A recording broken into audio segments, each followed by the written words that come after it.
Bonjour Audrey. Bonjour Raphaël. Et oui, c'est l'un des aspects peu évoqués, il faut bien le dire, à ce stade du conflit, le risque qu'il fait peser sur l'environnement. Oui, ça ne vous aura pas échappé, les États-Unis se sont vantés d'avoir coulé un certain nombre de navires iraniens, dont une frégate aujourd'hui dans les eaux sri-lankaises. Et un navire qui coule, forcément, c'est un risque de marée noire et d'autres pollutions liées également à l'armement que ces navires transportent.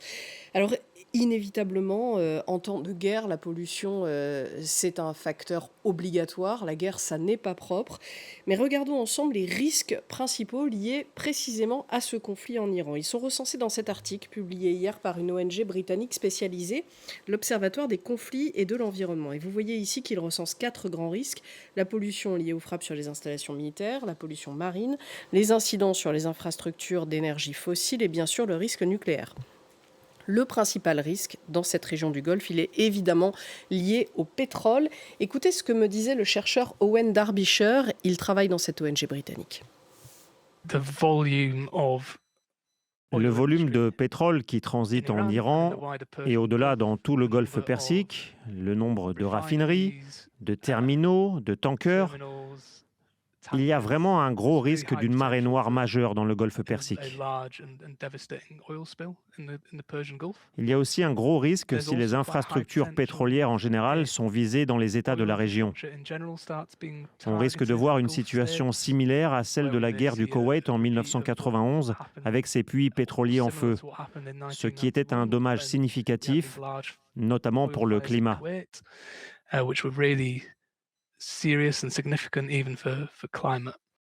Alors ça, c'est un risque d'autant plus important que les belligérants ne cherchent pas à éviter les sites pétroliers. Au contraire, ils les visent parce que ce sont des cibles stratégiques importantes. Et c'est comme ça que dès les premières heures de ce conflit, des installations pétrolières ont été visées à Oman, aux Émirats arabes unis, au Qatar ou, comme sur ces images, à la raffinerie de Ras Tanura en Arabie saoudite. L'Iran cherche à déstabiliser toute la région et la filière hydrocarbures pour effrayer les alliés des États-Unis et précipiter la fin de ce conflit.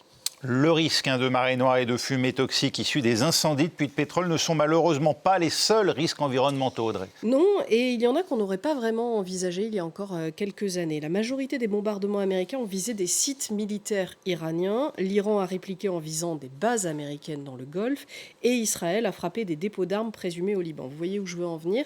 Ces incendies de sites militaires peuvent répandre de multiples pollutions. D'abord, l'évidence, les carburants, les huiles, les métaux lourds liés aux véhicules brûlés, mais aussi des PFAS, des polluants éternels présents dans les munitions et dispersés d'autant plus loin que ces frappes auront provoqué des explosions. Enfin, ces incendies peuvent répandre dans l'air des fumées toxiques chargées en composés chimiques très toxiques comme les dioxines ou les furanes. Il y a un élément aussi qui inquiète particulièrement, ce sont les sites de missiles iraniens qui ont été endommagés, par exemple à Tabriz, tout simplement parce que les Scud iraniens, les missiles iraniens fonctionnent avec un carburant qui est particulièrement toxique, le propergol. Un mot quand même du risque nucléaire. Pour l'instant, il semblerait qu'il y ait assez peu de bombardements sur les sites nucléaires iraniens. Le site d'enrichissement de Natanz a bien été visé lundi, mais les dégâts seraient mineurs. Aucun rejet radioactif n'a été signalé pour l'instant. Alors vous l'avez dit, Audrey, une guerre propre, ça n'existe pas. À quoi sert donc le travail de cette ONG britannique dont vous nous parlez ? Alors regardez, en quelques jours de guerre, le nombre de sites où un dommage environnemental a été enregistré par cette ONG. L'Observatoire des conflits et de l'environnement a déjà mené un travail de documentation similaire pour l'Ukraine. On en a parlé plusieurs fois dans cette chronique, les dommages d'un conflit à l'environnement se poursuivent longtemps après qu'une paix a été conclue. Je vais laisser Owen Derbyshire vous expliquer le sens de ce travail de documentation. C'est très facile de passer ces dommages sous silence, de les ignorer ou de les oublier, mais ces atteintes à l'environnement sont en fin de compte des risques pour les civils, dans l'air qu'ils respirent, dans l'eau qu'ils boivent. Ce que nous essayons de faire, c'est de documenter ces incidents pour savoir où sont les risques pour qu'après la guerre, il puisse y avoir des opérations de nettoyage, que certains soient tenus aussi pour responsables.